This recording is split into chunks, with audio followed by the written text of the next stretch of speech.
We are live. Welcome to 3D Learners, Tuesday evenings with Mark and Mira and 3D Learner, and what we can do to be able to help you help your child make this a successful and positive year. I'm Mira Halpert.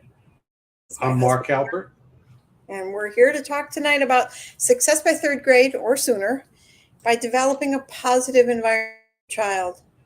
School has to be a positive place for them, and it makes all the difference in the world if we can get them off to a really positive start and a positive educational experience. So we And the want other to thing talk to about tonight. recognize is the last couple of years have been ridiculously hard on these young kids who've missed basically 2 years of their formative years. So there are first, second, and third graders who are a year or two behind already, and kindergartners who had a disrupted preschool experience.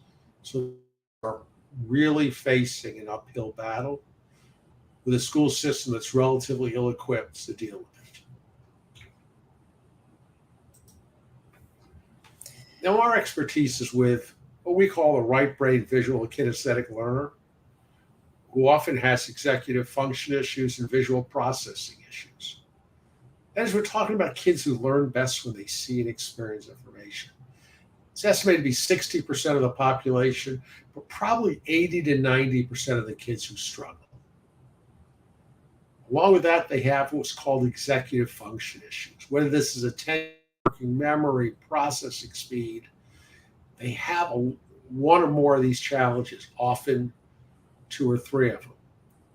They often have visual or auditory processing problems. As it turns out, the visual or kinesthetic learner is probably 4 times more likely to have what we call a visual processing issue because they have good vision peripherally, but when their eyes try to focus on the written word, they often skip words and lines when reading. And their frustration and anxiety are often present. And sometimes they'll act out with the boys, and sometimes the girls are really quiet, vice versa, but they're feeling the pain. One And thing you have to remember too, sorry Mark, but one of the things as a developmentalist, things that all children before they go to school are hands-on kinesthetic learners. They learn by doing. And part of that transition comes right at that kindergarten, first grade level, when they're actually able to move away from that into the next level of childhood.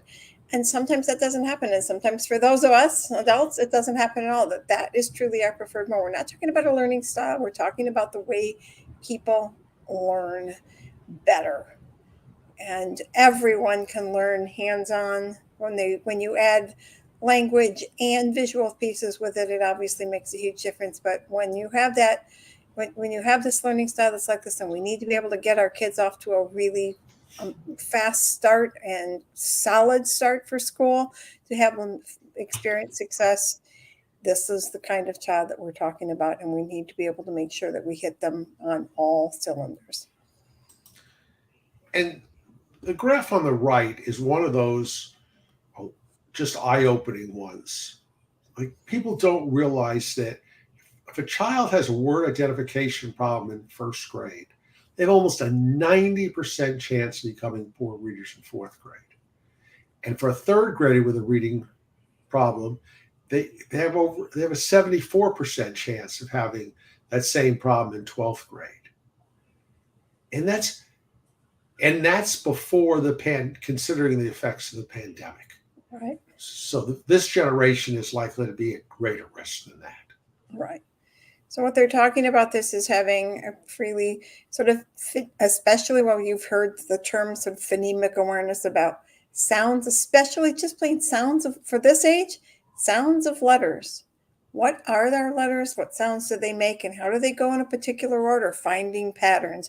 And that's what our visual, experiential, kinesthetic learners are really good at, is finding the patterns, not and not just giving them the patterns and having them memorize them. When they discover them and they see them place and then what meaning that has, you'd be amazed at what a difference that makes. And what happens is with these kids is they often don't recognize words. They might have seen it even the preceding paragraph, but every time it's another adventure.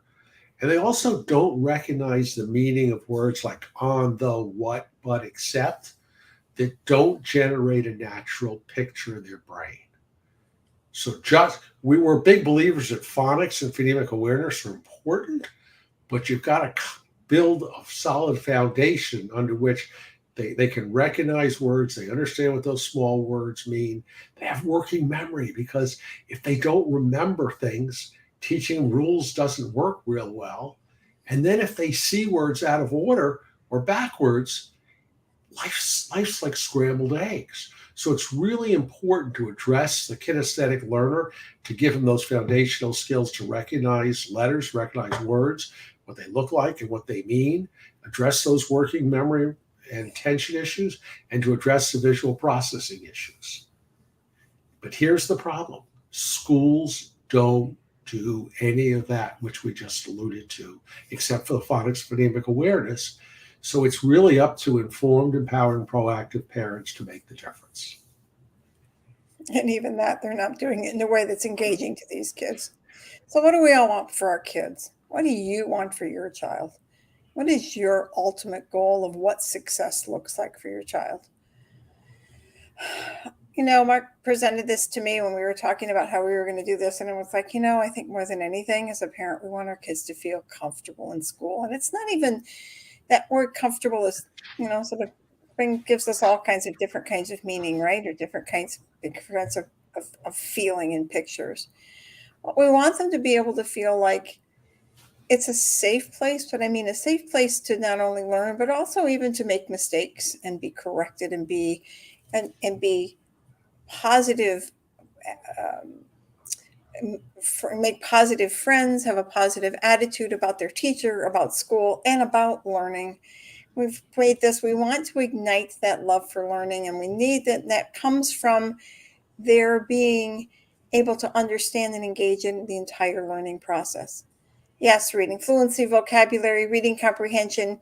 We want them to be at or above grade level, because as the slide before it shows, what we do know is if a child is at or above grade level by third grade, they don't struggle nearly as often. Well, they don't really struggle. It's negligible in the studies that have been done about going forward.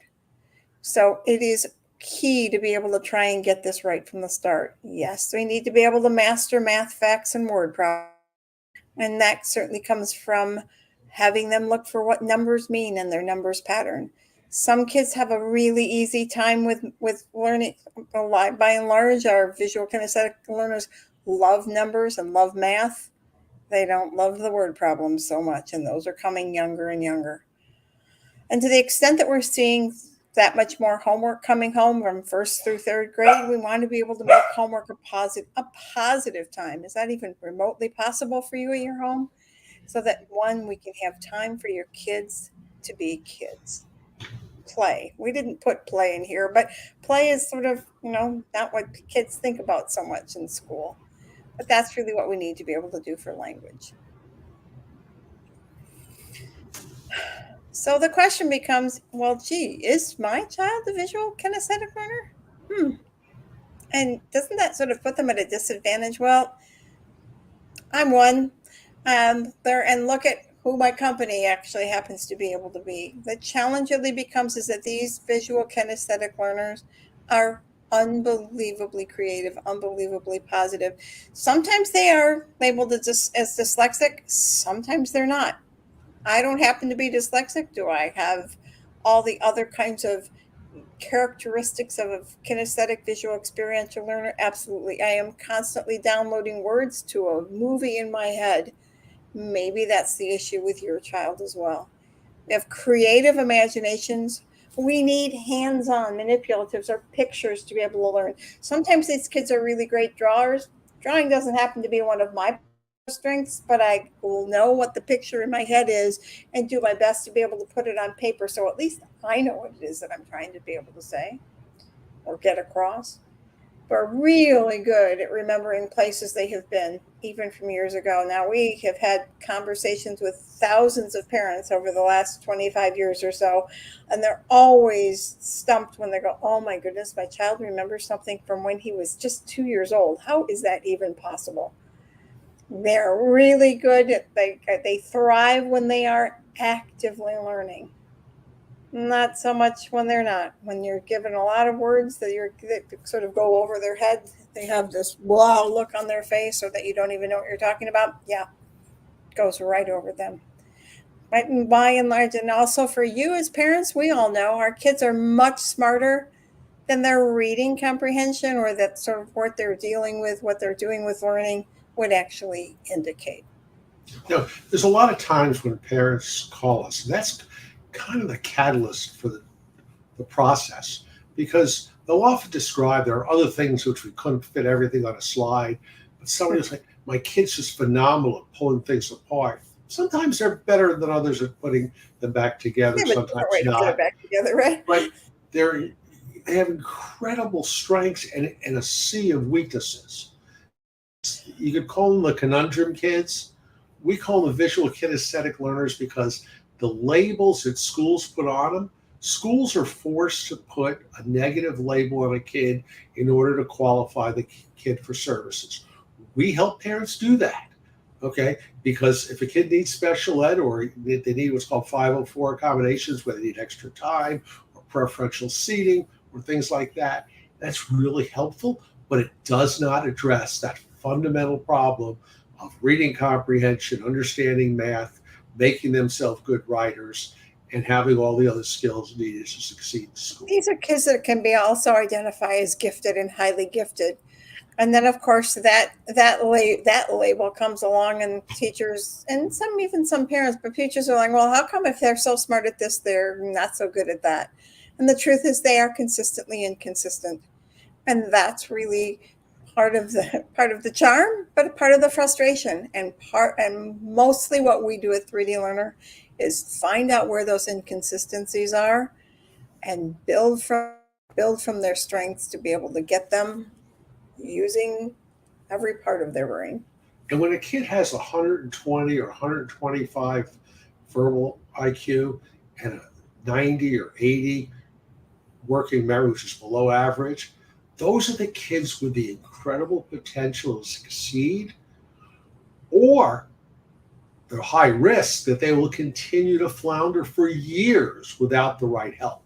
So recognize that the child that Mira described is what we call the high potential visual kinesthetic learner.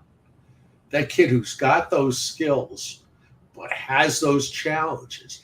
And those cases, almost always, the kid can be really successful. And we've had kids where they were told in kindergarten that they were going to be in special ed for years. They wound up winning awards in third grade for reading.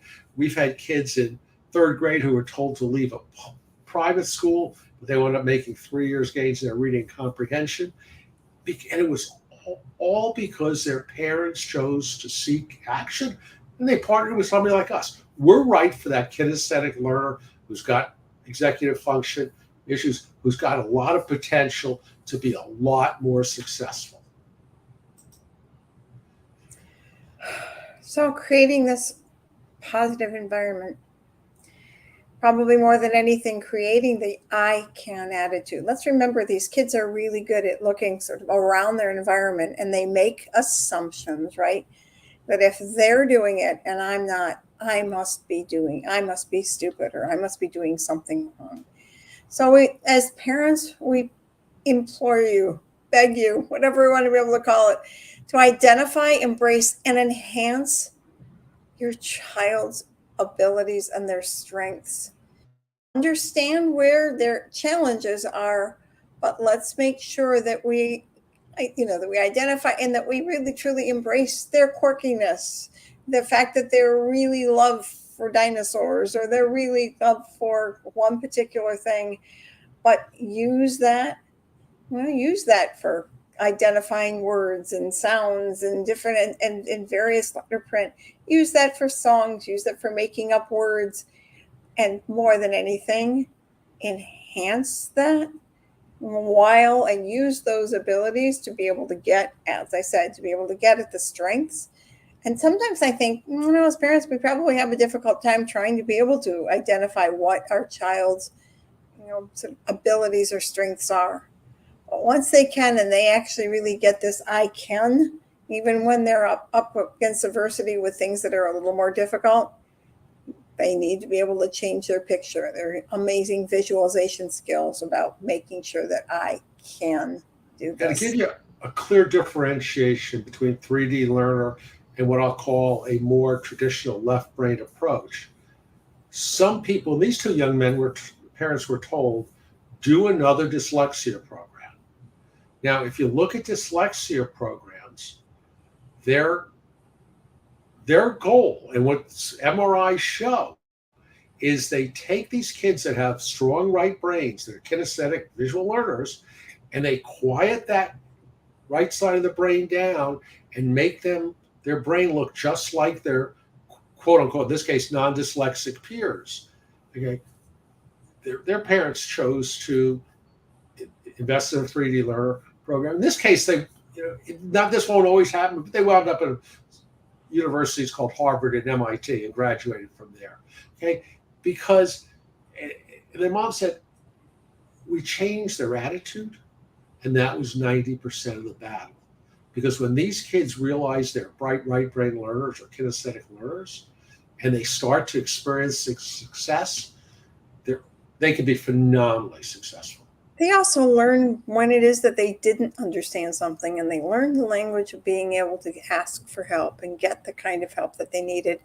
More than anything, if we help kids and their parents get through that part, because that's the most difficult. It's like, how many IEPs when the teachers or professionals across the table are saying, oh, your kids just need to be able to learn to advocate for themselves. That's a really, really monumental task for some of these kids, because they don't have this I can attitude always. And sometimes the one wonderful strength of perseverance they've been shot down enough that sometimes that's just much more difficult to do. And if you want, next week we're going to talk about what happens when you get negative feedback from schools or a psychologist. And we'll tell our story then in greater depth. But basically, when a parent has a kid who's smart and they get told something negative, that's probably the greatest catalyst for change we've ever seen. We've seen so many parents who partner with us right after, one mom said, the principal told me my kid was doing average and somebody had to be average. And she said, not my kid. Now, her kid went from the 48th percent to the 95th percentile.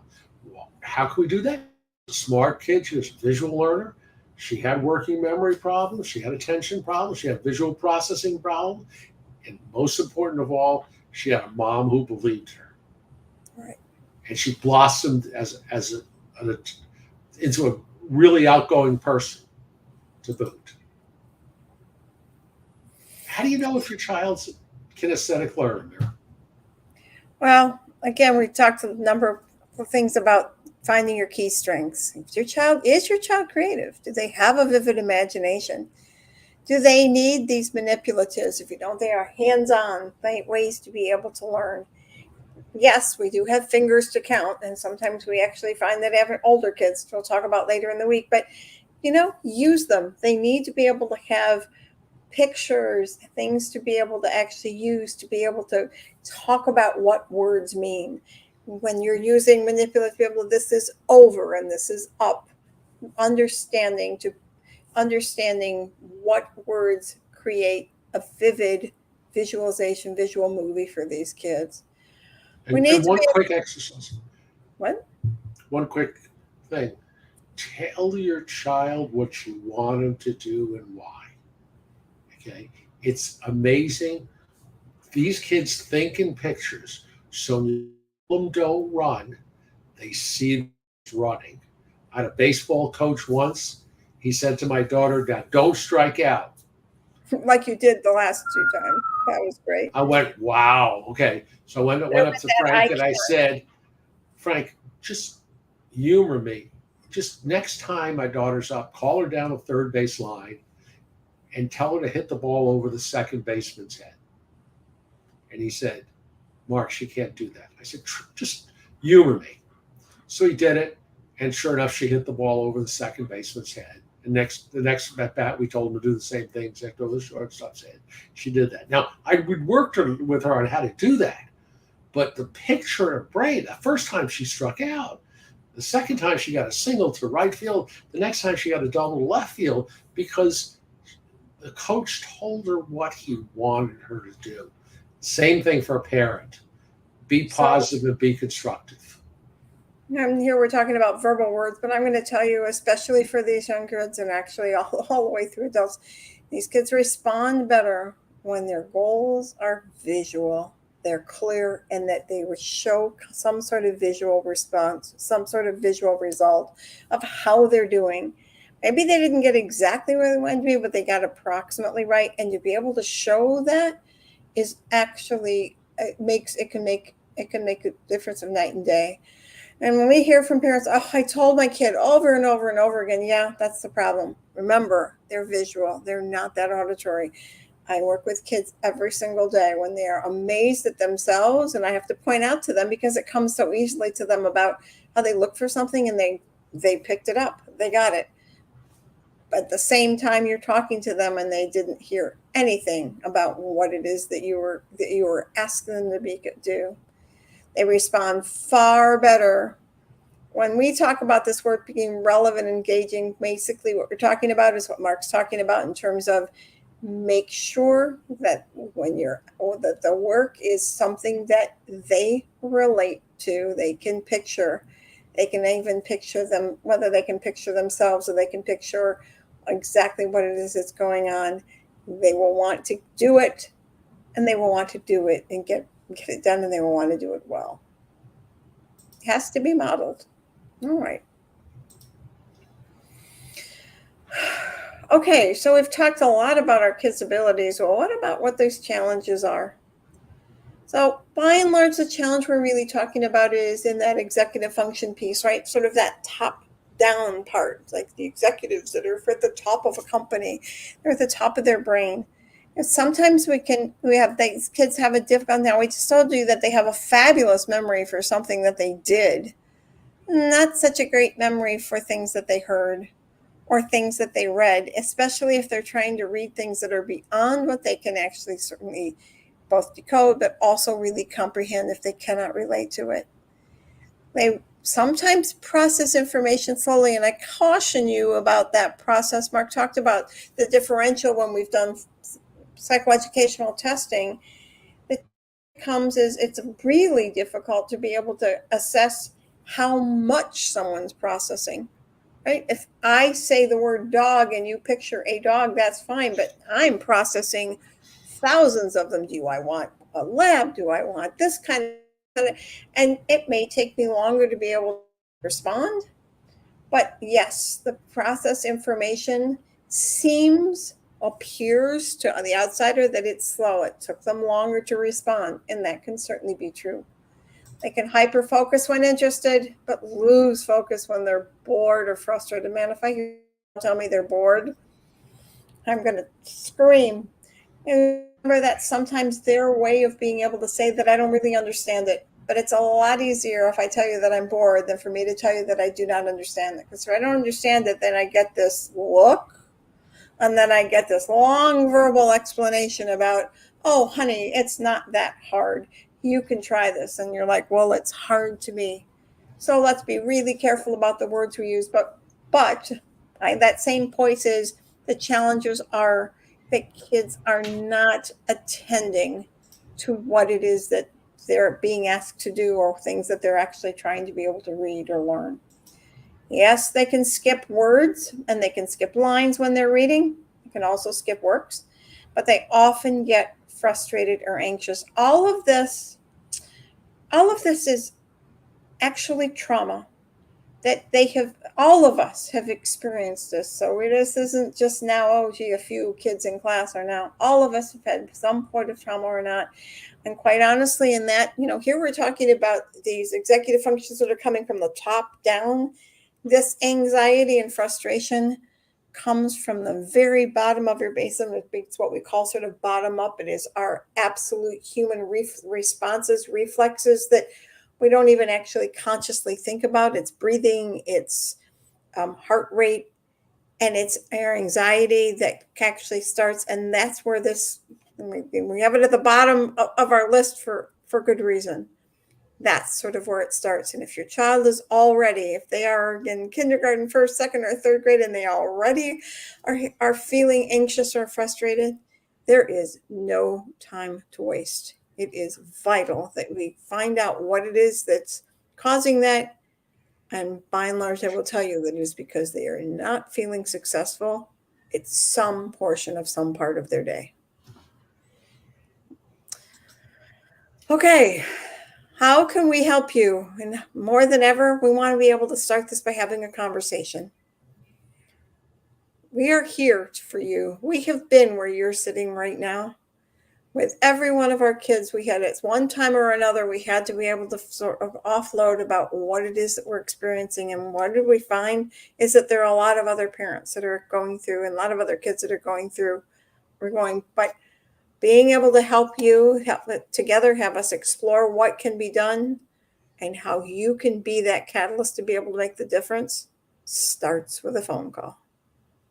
And there are a couple of things about that. One of the things is one dad or mom, one mom said to me, she said, you've only known my kid for 5 minutes, and yet you know him better than teachers have known him for a whole year.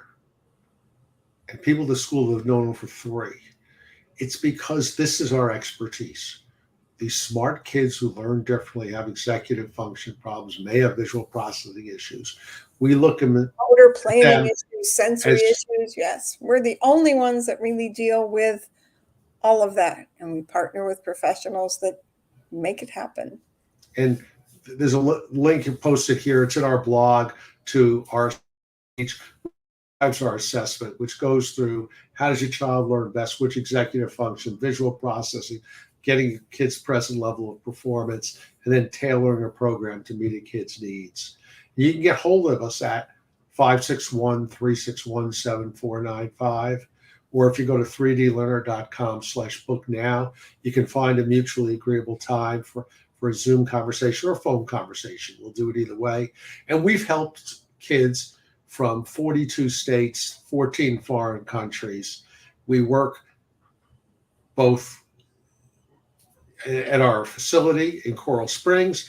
We've done a lot of work by Zoom. And one of the moms I was talking to the other day, she said, because they started the program right before the pandemic and then finished it after the pandemic had started, we moved to Zoom. She said, we were amazed that you guys were just as effective on Zoom as you are at the facility. And we've had a family from Utah where they've been blown away by how much progress they've. And one of the things about it is for those people who act quickly between now and September 30th, we're offering a special on the assessment where we include what's called the Safe and Sound Protocol. Mary, you want to describe what? Well, it goes about what we were just talking about being able to have a child feel regulated and safe, and a co-regulation between a parent and a child, to be able to have them calm the basic nerve, the very basic sympathetic and parasympathetic nerves that go from your brain to your gut, that make it so that you take a deep breath or you hold your breath or you don't breathe. And so many kids are sort of wondering, why is it everybody tells me to breathe when I'm supposed to calm down? But this is actually through an auditory, through a listening program, through music, that is taking truly the world by storm. The research behind the whole sort of vagal nerve theory.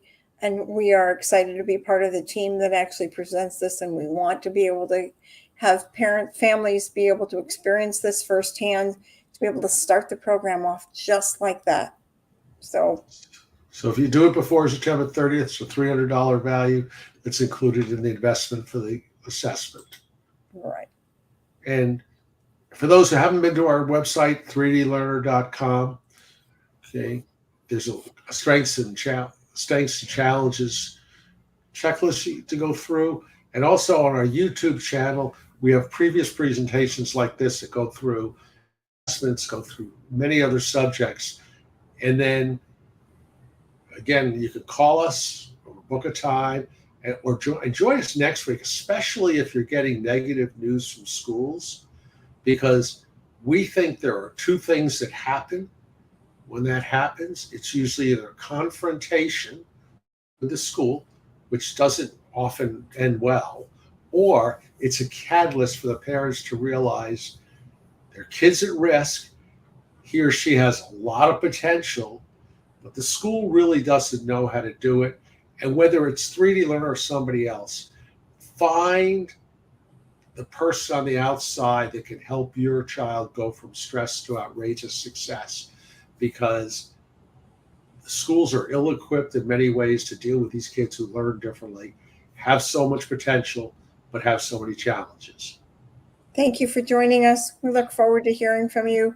Please, we would love your comments. If you're seeing us on repeat, we'd love to be able to have your input and questions, and certainly even topics that you'd like to be able to have us talk about. Have a wonderful week. Hope to see you again soon. Bye-bye.